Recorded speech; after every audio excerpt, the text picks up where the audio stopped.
very good evening and welcome to Relax Television News, Niger State's #1 online TV. For sponsorship and advertisement in our news, you can reach the management via mail at relaxtvonline23@gmail.com. In the news today,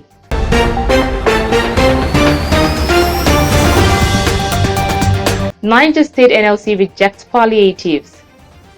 Governor Bago inaugurates new Chanchaga police station.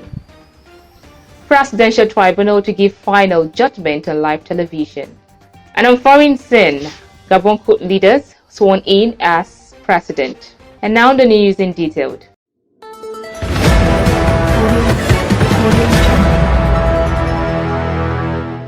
Niger State organized laborers resolved that the 110 million allocated to it by the state government as palliative for industrial unions be collapsed and added to palliatives intended for the generality of workers in the state. The chairman, Niger State chapter of the Nigerian Labour Congress, NLC, Comrade Abdulkarim Idris Lafene, stated this while addressing newsmen in Minna.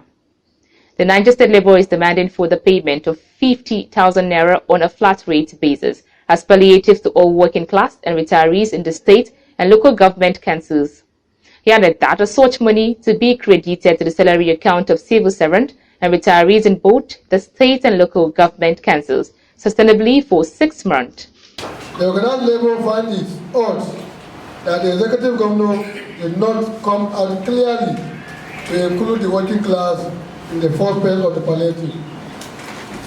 The deliberate plan by the Niger State government to skim out the working class and pensioners in the palliative has triggered serious tension among members of organized labor that could have negative effect on the overall productivity of the working class. In response to the negative feedback and mounting tension from the working class, organized labor convened an emergency state administrative council, that is SAC, meeting on Sunday, September 3rd, 2023, where matters arising on subsidy removal of PMS were robustly deliberated and resolved for action. Accordingly, the SAC in session resolved to retain the earlier demands communicated to government as follows. 1. Payment of 50,000 naira on a flat rate basis as palliative to all working class and retirees in the state and local governments. 2. Suspension of pay until further review of minimum wage. 3. Immediate implementation of minimum pension based on 30,000 naira national minimum wage to address the state and local governments. 4. Immediate implementation of outstanding promotions and annual increment for eligible workers in the state and local governments. 5. Payment of outstanding annual leave grant to categories of workers that are yet to benefit at the state and local governments. We appreciate the support and goodwill of the government, our members, and the general public. Solidarity forever and not continue. Thank you very much for listening. The state labor leader has directed workers in Niger State to boycott participation in the committee set up by the Niger State government for the distribution of palliatives scheduled to commence tomorrow. Comrade Idris Lafene explained that deliberate plan by Niger State government to skim out the working class and pensioners in the palliatives has triggered serious tension among members of the organized labor that could have negative effect on the overall productivity of working class. On the directive of NLC 36 states in Abuja to down tool in a 2 days warning strike which commenced today, the chairman, Niger State chapter of Nigerian Labour Congress, Comrade Idris Lafene, said they have already mobilized workers to comply fully and comprehensively. Senior civil servant umbrella organization and the Trade Union Congress says it will not join the strike called by the Nigerian Labour Congress. The Trade Union Congress decided at its National Executive Committee meeting held in Abuja. He said that it would continue with dialogue with the government to ease the pain of petrol subsidy removal. A TUC and NEC member told journalists that the union reasoned that the planned strike is premature, adding that joining the NLC in the strike would future put the interest of the masses at risk. The TUC senior member berated the NLC leadership for slowing the pace of discussion between the organized labor and a federal government team led by Chief of Staff to the President, Femi Gbagbiamila. Member representing Kacha constituency in the Niger State House of Assembly, Abdul Malik Yakubu Bala Damao Santali of Katerigi, has commenced the distribution of palliative across the 10 wards of Kacha local government areas as part of measures to alleviate the effect of full subsidy removal. Yakubu Damao, who made this known in an interview with journalists shortly after the distribution of the palliative, said this period is unsettling and difficult for people as the disruption of their daily sources of livelihood and economic activities have impacted their ability to meet their basic needs. The lawmaker, who is also the Santali of Katerigi, explained that the beneficiaries were down from 10 wards of the council, pointing out that not less than 700 vulnerable people, including youths and women, benefited. He assured that the people he has put in place are capable hands and structures that would ensure equitable distribution of the palliative across the wards of the local government. Yakubu Damao maintained that empowerment of youth and women remain one of his priorities, assuring of more of such on the way, while he urged the beneficiaries to make judicious use of the items. Each beneficiary were given 10,000 naira cash to cushion the plight, just as the beneficiaries who spoke to journalists appreciated the member representing Kacha constituency, pointing out that this is the first time in history. Niger State Governor Umar Mohamed Bago has advised security agencies to be more vigilant in the discharge of their duties. The governor gave the advice during the commissioning of Chanchaga Police Division headquarters in Mina. Governor Umar Mohamed Bago explained that his administration reduced youth restiveness in the state, urging federal government to recruit more police personnel to address security challenges in the country. Earlier, the Commissioner of Police CP Ogundele Ayodeji re-emphasized that without peace, meaningful development can take place in any society, saying the remodeling will motivate and encourage the police to serve the community better. CP, however, appreciated the administration of Governor Umar Mohamed Bago, assuring him that the office facilities will be properly used and maintained for effective service delivery. National Hydroelectric Power Produce and Areas Development Commission has trained its middle and top management staff on project management for effective and efficient service delivery. Managing Director NIPADEC Abubakar Sadiq Yedwa made this known during the project management training for middle and top management staff of NIPADEC at Aske Luxury Hotel Mina.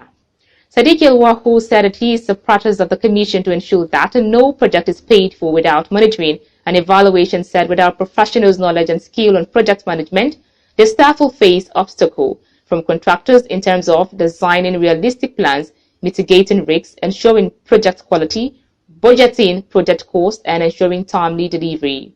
He said the project management training is going to give the staff from monitoring and evaluation unit the knowledge of up-to-date and new thinking in project management, and will also give other staff of the management cadre an understanding of the expectation of monitors and monitoring and evaluation expert when they come to them.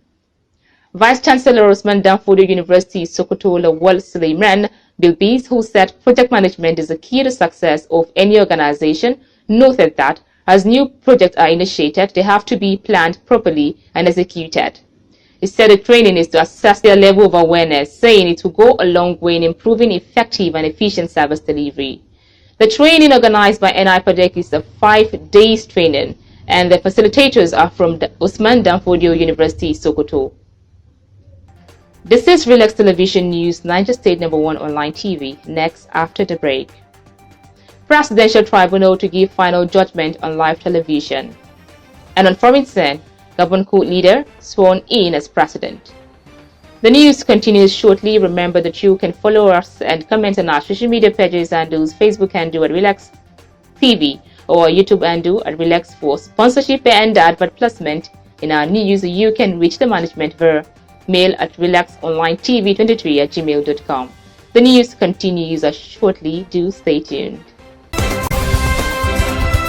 Relax Television, an online TV that brings to you news and current affairs, political programs, sports, music, and lots more. Join us on YouTube channel and our Facebook page on Relax TV. Relax TV, reality unfolded. Welcome back and thank you for staying tuned. And now moving on with the news. The Presidential Election Tribunal has fixed September 6 to deliver judgment on the petitions challenging the election of Bola Tinubu.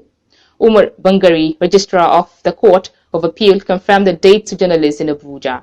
Not satisfied with the outcome, 5 political parties including the PDP, LP, Action People's Party, Allied People's Movement, and the Action Alliance lodged separate petitions before the tribunal seeking to annul Tinubu's victory. Among several issues, the petitioners contended that Tinubu and Kashim Shettima, the vice president, were not eligible to contest the presidential poll. They claimed that the president was indicted for drug trafficking in the United States, that his academic certificates submitted to the Independent National Electoral Commission were forged, and that Tinubu is a citizen of Guinea. The petitioners also submitted that since Tinubu failed to secure 25% of votes cast in the Federal Capital Territory, he should not have been declared winner of the February 25th election. President Bola Ahmed Tinubu has left the country to attend the G20 Leaders Summit in New Delhi, India. President Tinubu is attending the summit on the special invitation of Indian Prime Minister Narendra Modi. A statement issued by the special advisor to the president on media and publicity, Ajuri Ngelale, explained that on the sidelines of the summit, the president will participate in and deliver keynote addresses at both the Nigerian-Indian Presidential Roundtable at the Nigerian-Indian Business Conference. The CEO Roundtable will be attended by leading industrialists in the Indian private sector, Nigerian industrialists, as well as senior government officials from both countries. Delegation of the federal government led by the Minister of Information and National Orientation, Mohammed Idris, has visited the family of Taiwo Akinwumi, the designer of the Nigerian national flag, who died at the age of 87 in Ibadan, Oyo State capital. His son Akinwumi Samuel announced his death via his Facebook page last week. Samuel's post disclosed that his father, Michael Taiwo Akinwumi, is dead. Idris Malagi prayed that the soul of the Michael Taiwo Akinwumi to rest in peace, while urging the family to bear the irreparable loss. Malagi noted that Michael was a role model to all.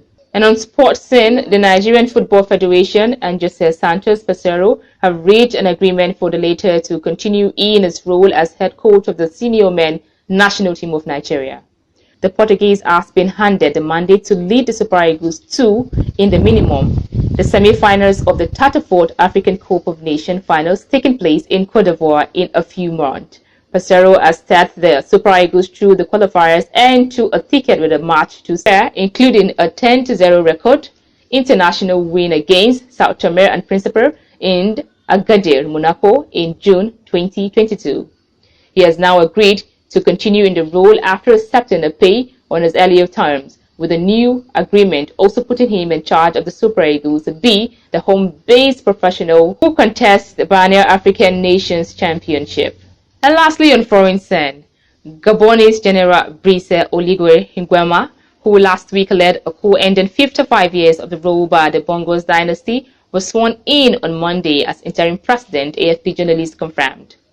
Oligui, head of the elite Republican Guard, led officers in the coup on Wednesday against President Ali Bongo Ondimba.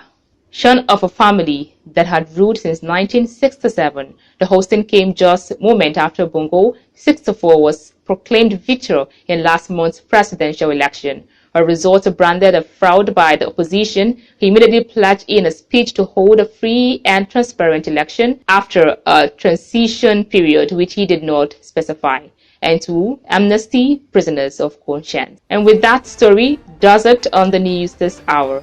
Remember that our news comes to you every weekdays. You can also follow our program and event by subscribing to our YouTube and Facebook platform on Relax TV. For sponsorship and advertisement in our news, you can reach the management via mail at relaxtvonline23@gmail.com. Good evening.